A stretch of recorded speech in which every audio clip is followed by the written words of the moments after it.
Ces enfants, qui sont pour la plupart déficients et souffrant de l'épilepsie, ont trouvé un cadre pour leur divertissement. L'ENEDA, l'École nationale des enfants déficients auditifs, est le cadre choisi. Ici, les enfants jouent, chantent, dansent parfois. Autant d'activités ludiques qui participent à l'épanouissement de ces êtres. Aussi heureux avec le peu qu'ils ont, ces enfants ont besoin de plus de soins, d'attention particulière. L'épilepsie, simplement, c'est un dérèglement qui est là, un dérèglement du cerveau et qui cause, en fait, qui occasionne des troubles, des manifestations qui peuvent susciter de la peur, mais ça s'arrête là. Mais sachez que derrière les crises, il n'y a pas que des crises, il y a tout un ensemble de difficultés auxquelles ces personnes sont confrontées, notamment ces enfants. Donc, société civile, tout ce qu'on peut vous demander, famille, parents, amis, voisins, c'est accepter ces enfants, c'est accueillir-les, c'est n'ayez pas peur d'eux, d'accord ?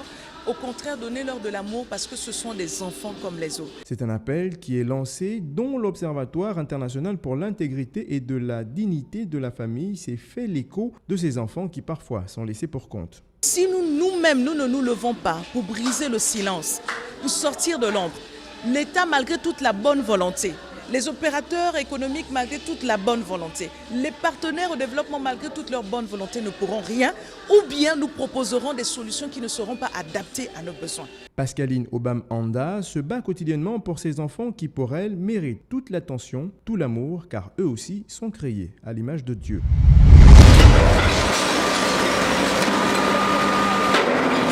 Ces engins sont là pour détruire les habitations. C'est l'opération déguerpissement qui sera initiée par le ministère des TP. Propriétaires et locataires disent être victimes de la situation qui prévaut actuellement à Libreville. Ils sont sans abri. Les affaires sont précipitées à ciel ouvert. Ils ne savent pas où aller et surtout ne savent pas à quel sens se vouer.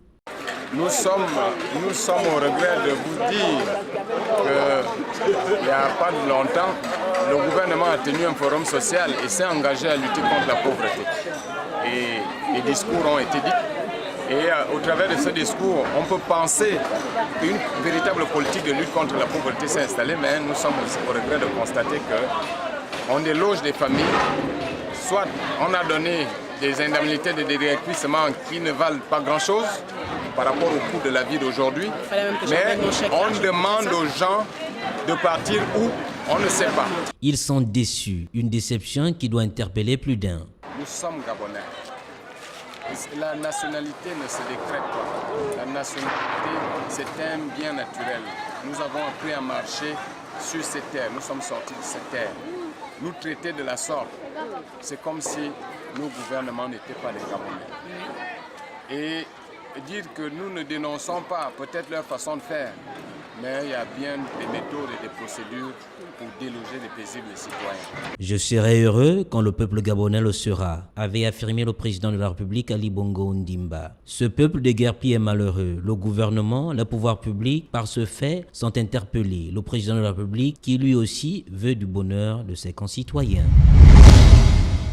La 8e réunion de la FERA, Association des fonds d'entretien routier africains, qui s'est tenue à Libreville du 6 au 8 de ce mois, s'est achevée avec un rapport final. Durant les travaux en atelier, les membres de la dite association ont proposé quelques solutions et recommandations. Ce qu'a d'ailleurs apprécié le directeur du fonds routier gabonais. Après 2 jours de travaux intenses, un sentiment de satisfaction au vu des commentaires et différents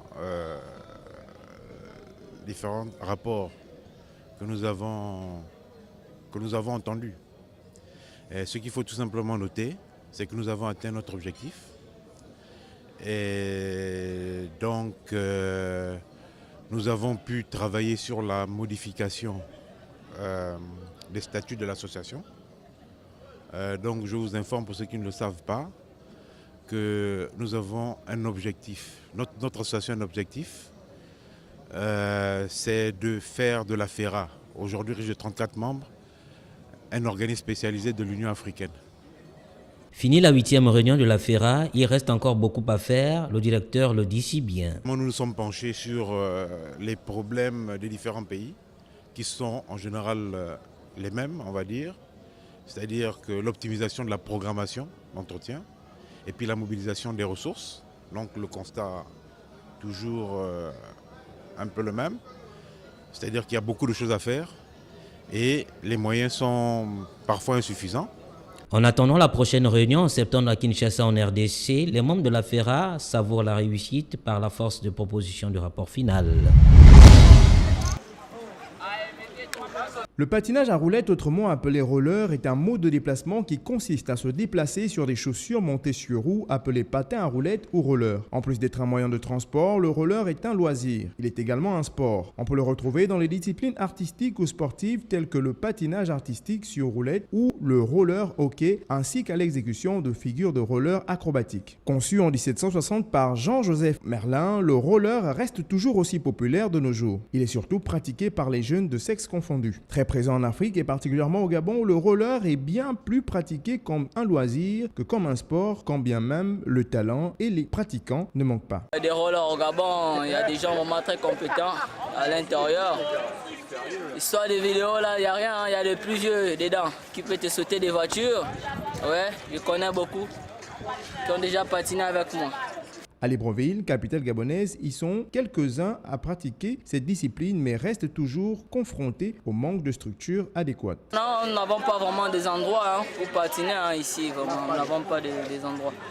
On a eu quand même une place mais c'est pas tellement grand et puis il faut payer. C'est où? Et c'est fermé déjà chez la maman. Roller Space. Vivement que le ministère des Sports jette un regard particulier sur cette discipline très appréciée et pratiquée par les jeunes qui pourraient hisser haut les couleurs de notre drapeau aux différentes compétitions qui se tiennent sur le plan international.